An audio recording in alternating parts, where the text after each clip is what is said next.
दोस्तों, आज से लाखों साल पहले अफ्रीका का मैदान घने जंगलों से घिरा रहता था। पूरे अफ्रीकी जंगलों पर हमारे पूर्वज आदि मानव का राज हुआ करता था। ये दौर था आदि मानव के विकास का। इन्हीं घने जंगलों में उन्होंने खुद को विकसित किया और खुद को अन्य जानवरों से बेहतर बनाया। लेकिन सोचने वाली बात यह है कि जब सब कुछ सही चल रहा था तो ऐसी क्या परिस्थितियां आन पड़ी कि आदि मानव को अफ्रीका को छोड़कर अन्य महाद्वीपों पर बसना पड़ा। क्या कोई प्राकृतिक घटना घटी थी या फिर उसके पीछे कोई अन्य कारण था? आखिर आदि मानव की कौन सी प्रजाति थी जो सबसे पहले अफ्रीका महाद्वीप से बाहर निकली? दोस्तों, जानेंगे सब कुछ इस वीडियो में, लेकिन उससे पहले वीडियो को लाइक और चैनल को सब्सक्राइब कर लें। तो चलिए बिना समय गंवाए वीडियो को शुरू करते हैं। दोस्तों, आज से 20 लाख साल पहले अफ्रीका का यह मैदान घने जंगलों से घिरा रहता था। इन घने जंगलों में तरह तरह के शिकारी जानवरों का डेरा हुआ करता था। इन्हीं शिकारी जानवरों में सबसे खूंखार, लंबे दांत वाले शेर और लकड़बग्घे शामिल हुआ करते थे। इन्हीं जंगलों में आदि मानव भी रहा करते थे। दोस्तों, अफ्रीका में आदि मानव की जो सबसे पहली प्रजाति थी उसका नाम प्रोकॉन्सुल हेसेलोनी था। पेड़ों पर रहने वाले ये जीव फल फूल खाकर जीवन बिताते थे। इन जीवों का सतह पर होने वाली घटनाओं से कोई लेना देना नहीं था। ये जीव 4 पैरों पर चला करते थे। इनके ऊपरी और निचले होंठ समान आकार के होते थे। ये दिखने में आज के मकाऊ से काफी मिलते जुलते थे। प्रोकॉन्सुल के फॉसिल्स ज्यादातर ईस्ट अफ्रीका में मिलते हैं, जिससे इनकी शारीरिक बनावट का पता चलता है। फॉसिल्स से वैज्ञानिक अनुमान लगाते हैं कि ये अपने दौर में अग्रेसिव नहीं हुआ करते थे। रिसर्चर्स बताते हैं कि उस दौर में 10 मिलियन साल पहले पृथ्वी के तापमान में आई भारी गिरावट की वजह से अफ्रीका के जंगल प्रभावित हुए थे, जिसकी वजह से प्रोकॉन्सुल को पेड़ से उतरकर जमीन पर आना पड़ा और इन्होंने 2 पैरों पर चलने की शुरुआत की। और एक अन्य जाति आर्डिपिथेकस रेमेडिस इवॉल्व हुए। इस समय वो 2 पैरों पर चलने में सक्षम तो हुए, लेकिन इनके पैर अभी भी पहले के जैसे ही थे, जिस वजह से इनकी चाल आज के इंसानों से काफी अलग थी। 2 पैरों पर चलने के बावजूद भी अभी भी इनका जुड़ाव पेड़ों से रहा।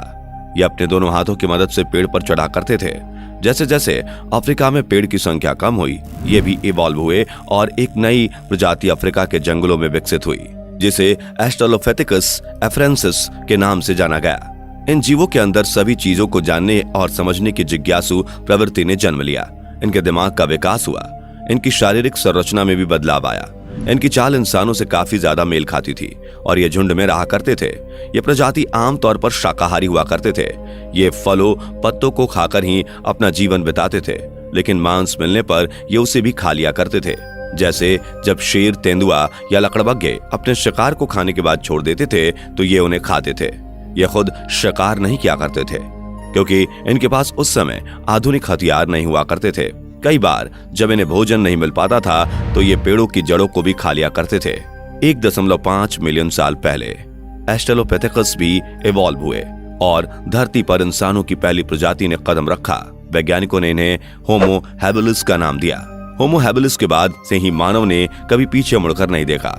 ये नित्य नई नई चीजें सीखते चले गए, लेकिन समय के साथ ये होमो हैबिलिस भी इवॉल्व हुए और फिर धरती पर कदम रखा होमो इरेक्टस ने। दोस्तों, होमो इरेक्टस ही आदि मानव की वो प्रजाति थी जिन्होंने अफ्रीका महाद्वीप को छोड़कर अन्य महाद्वीप में बसने का फैसला किया। रिसर्चर्स के माने तो आज से लगभग 18 लाख साल पहले होमो इरेक्टस ने यूरोप और एशिया में फैलना शुरू किया और यहीं से इनका विस्तार धीरे धीरे सभी महाद्वीपों में हुआ। फिर चाहे पश्चिमी देश, नॉर्थ अमेरिका या साउथ अमेरिका हो, सभी जगह इनका विस्तार हुआ। हर महाद्वीप के वातावरण के अनुसार इनके रंग रूप में बदलाव आए। यहाँ हम कह सकते हैं कि जो ठंडे स्थानों पर बसे उनका रंग गोरा और जिन्होंने गर्म स्थानों को चुना उनका रंग काला हो गया। लेकिन दोस्तों, प्रश्न अभी भी वही है, आखिर होमो इरेक्टस को अफ्रीका महाद्वीप क्यों छोड़ना पड़ा? इसके पीछे के कारण को आइए समझते हैं। साइंटिस्ट के मुताबिक इनके प्रभाव का मुख्य कारण क्लाइमेट चेंजेस था। दरअसल उस दौर में भूकंप की वजह से टेक्टोनिक प्लेट्स में भयंकर हलचल हुई। टेक्टोनिक प्लेटों में होने वाली हलचल की वजह से चारों ओर पहाड़ों का निर्माण होता चला गया और इन्हीं पहाड़ों ने मौसमी हवा की दिशा को बदल कर रख दिया।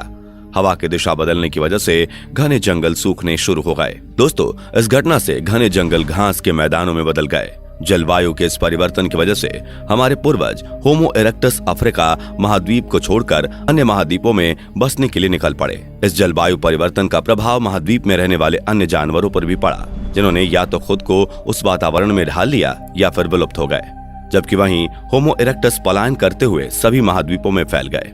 आरंभिक समय में होमो इरेक्टस खानाबदोश जीवन व्यतीत किया करते थे, यानी भोजन और आश्रय की तलाश में इधर उधर भ्रमण किया करते थे।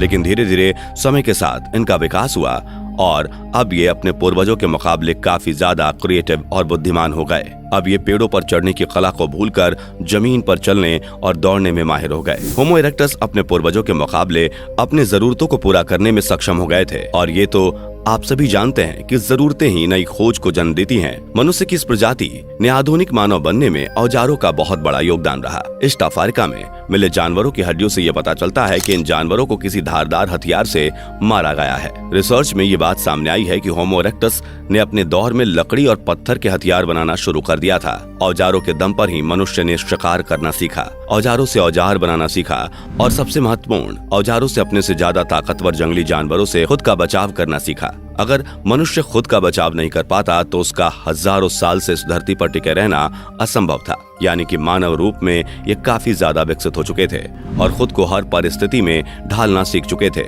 इन्होंने जंगल पर काबू पाना सीख लिया था। इंसानों की यही वो प्रजाति थी जिन्होंने आग की खोज कर ली थी और इसके फायदे को भी इन्होंने समझ लिया था। इन्होंने आग से खाने को पकाकर खाना शुरू कर दिया। होमो इरेक्टस 4 से 5 फीट लंबे और 40 से 70 किलोग्राम वजनी हुआ करते थे। अब बंदर जैसे दिखने वाले इनकी प्रजाति इनके पूर्वज हो चुके थे और ये पहले की तुलना में आधुनिक हो चुके थे। समय के साथ इनका दिमाग भी विकसित होता चला गया, लेकिन धरती पर टिके रहना इतना भी आसान नहीं था।